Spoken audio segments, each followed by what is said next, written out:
Good morning, children. This is Jaisi Benoy, your SST teacher.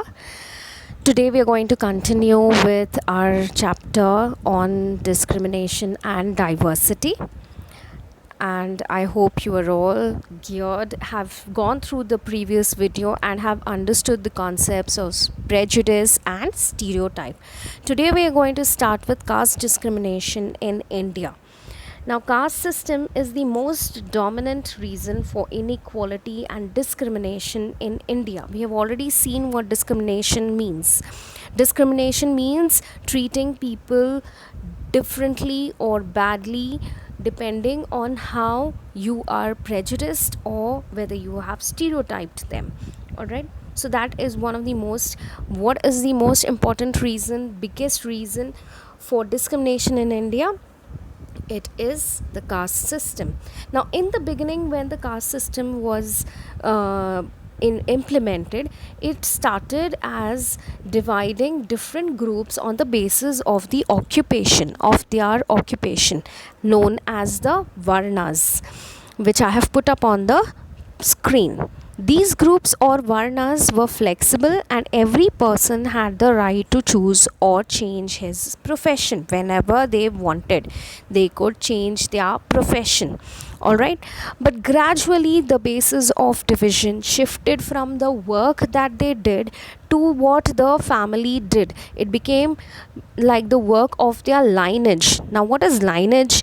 Lineage is the members of a person's family who are directly related to that person from a long time, like the ancestors of that family. So it is the generations of the family, that is your lineage. Okay, so gradually the basis of the division shifted. Instead of the work being the source of division, it became the lineage. What was your family doing? That became the crux of the division of the varna system, and it became a closed caste system. Now, what happened? Why did that matter? Why did this difference of the closed caste system and the open diversion change? What happened because of this is that eventually the members of the upper caste, they became powerful, because now it was because their parents or their grandparents or their ancestors were from the upper caste, they could continue doing that, and they could continue becoming powerful and richer, whereas the lower caste people did not have that opportunity to become better, even if they had the intelligence or the ability to do better. Alright, they had to continue doing whatever work their parents or their ancestors were doing. Alright, and so the upper caste continued becoming powerful, and the lower caste continued becoming worse. Their conditions started becoming worse. They became poorer and poorer, and the upper caste people, started treating the lower caste people very, very badly. And the lower caste people were ultimately termed the untouchables, achut in Hindi. Okay, now the untouchables were considered outcasts and could not even use the same wells that the upper caste used. They could not enter the homes of the upper caste people, and they were not allowed to visit the same temple which the upper caste temple people went to. All right, if the upper caste people went to a certain temple, the lower caste people could not go there. They could not take water from the same water well that the upper caste people were using. So this discrimination continued even after the independence of India. This discrimination, though our constitution says that we cannot discriminate according to our caste or religion or etc., we still can see incidents of these discriminations. Here's a headline of an Indian Dalit couple which was hacked to death by an upper caste shopkeeper, because that couple owed them 15 rupees. So that man killed this couple, Dalit couple, the husband and wife. Why? Because they owed him 15 rupees. The Dalits are still expected to clean the drains and the toilets in India. That is a community which has to do it compulsorily. That is the way the society treats them even now. And if Dalits are protesting or they stand up to or refuse to do the same, they are treated badly. Here's another headline which happened in 2016. So this is not from like 10 years or 15 years ago. These are recent incidents. This is of a story from the Times of India, which says that a Dalit man, he dug up a well for her in 40 days. Why did he do that? He did that because his wife was denied to take water from the well which the village was using, which the upper caste people were using.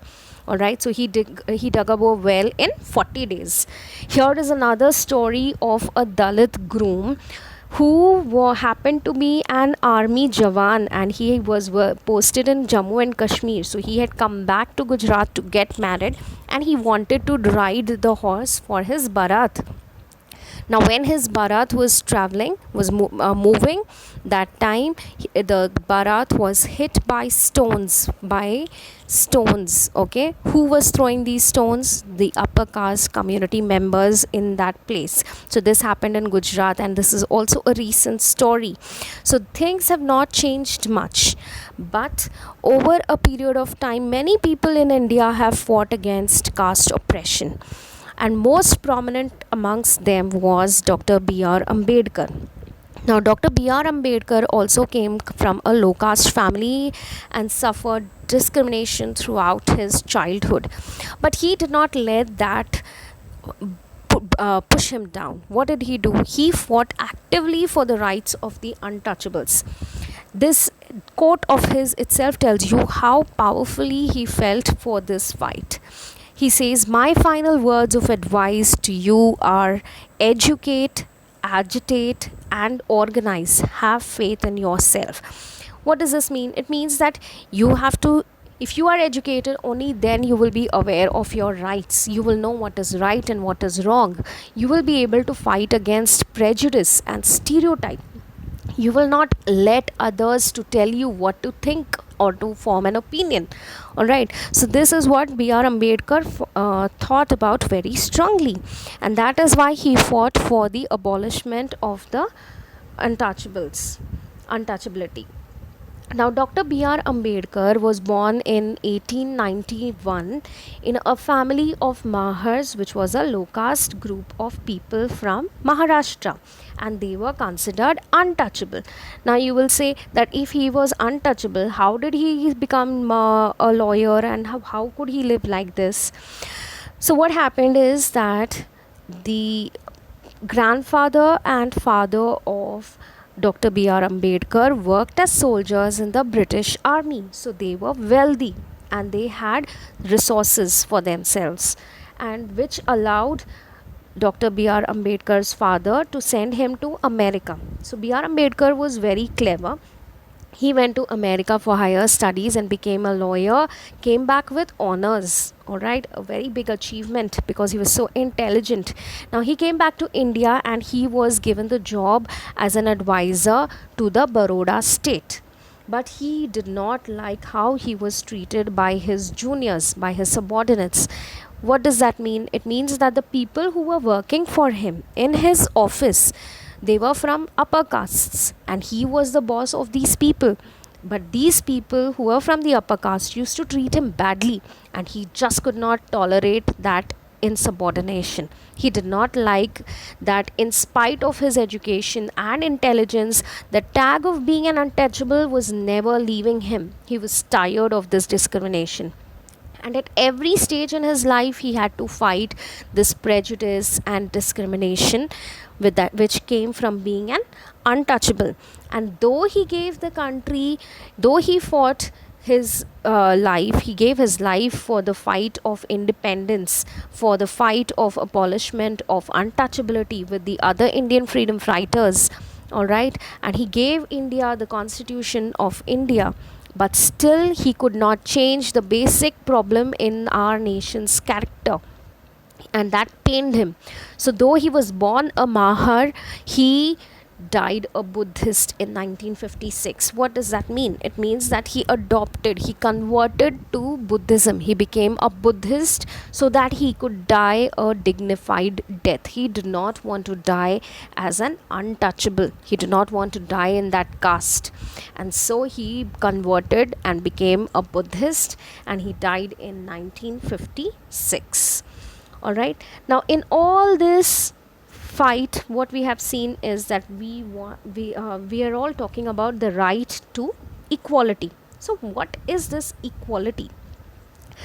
Equality is the right of all the people, irrespective of which group you are from, which community you are from which religion, from which caste, from which sex, from which creed, irrespective of all that, the right of different groups of people to have similar social position, any position that you want, you should be able to achieve it and receive the same treatment when you are in that position or any position. So in spite of, like how Ambedkar was ill treated, though he was at a higher position, his juniors at the lower positions were treating him badly because they were from an upper caste. So that should not happen. That is the right to equality. All right. Now we also see people who are treated differently because they have some special needs or they have some disability, so that also is not needed. The constitution gives you the right to equality. Treat people equally and you will see that life becomes better for those people, and that makes our society better. That is what we need to do. Now, the Constitution was founded by was written mainly by B.R. Ambedkar, and it provides equality for all citizens of India. Now, the preamble or the introduction to the Constitution of India ensures that all Indians are entitled to justice, liberty, equality, and fraternity. All right, you can see it in that image. The preamble, it is written that we all have the right to justice, liberty, equality, fraternity, and justice. All right, so this is what our preamble. What does a preamble mean? Preamble means the introduction to the Constitution of India. Now, the part 3 of the Constitution of India tells you about the fundamental rights of the people, and it talks about the right to equality.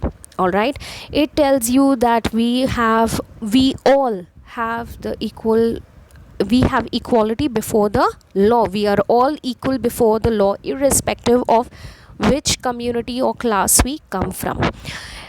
And the discrimination of any sort is prohibited. You cannot discriminate people on the basis of which religion they follow, which race they belong to, which caste they belong to, what is their gender. No, you cannot discriminate the people on the basis of that. The Constitution also does not allow us to discriminate people on the basis of place of birth. Where you were born, that also cannot be the cause of discrimination, and you have to be treated equally. This is what is allowed by the Constitution of India. It also allows for equality of opportunity in matters of equal in public employment in the government sector. We all have the right to equality of opportunity. We can always get equal opportunity there. Constitution also allowed for the abolition of untouchability and of titles. Now, in spite of all this, we still can we honestly say that we have equality in our society? Can we honestly say that the constitutional, in spite of all the constitutional provisions that are there, discrimination and inequality has completely gone off from our country? No. So it is important for us to change the way we think. Okay, why has this prejudice or inequality not changed? It is because of our prejudice, it is because of our stereotype, and we need to change that. Why has education not changed our prejudice? Why has education, we are all educated, then why has it not changed our outlook? Why have we not become a progressive society? Are we all equal? I just like to share a quote by Dr. B.R. Ambedkar. It says, political tyranny is nothing compared to the social tyranny, and a reformer who defies society is a more courageous man than a politician who defies government. What does that mean? It means that anybody can fight again. It is easy. It is easier to stand up and fight against the government when it is wrong. But when you want to change the society, when you want to change the society the way it thinks, when you want to change the way they believe, that is more difficult. So being a social reformer, to change the way the society behaves, it is more difficult. It is easier to accept what the majority people say than to go away and stand separately and say, no, what you're saying is wrong, even though 100 people are saying the same thing. To stand separately amongst these 100 people, and it requires courage to stand against them and say, no, you 100, all you 100 people are wrong. To say that, it takes a lot of courage, and that is what B.R. Ambedkar did. I will leave you with this last quote, which tells you about embracing diversity and opening up your mind with the education that you have received to change the way you think and to change the society that we all live in. It says, cultivation of mind should be the ultimate aim of human existence. If you are so educated, what is the point of your education if you have not used your education to open up your mind, to open up and see what is, to change your perception, to see beyond what is the obvious image? So this is where we will stop. Please go through these videos again. This is the end of chapter 2, diversity and discrimination. Go through this video again and again. Pay more attention to the different parts of the chapter. Stay safe, be healthy, take care of yourselves. Thank you.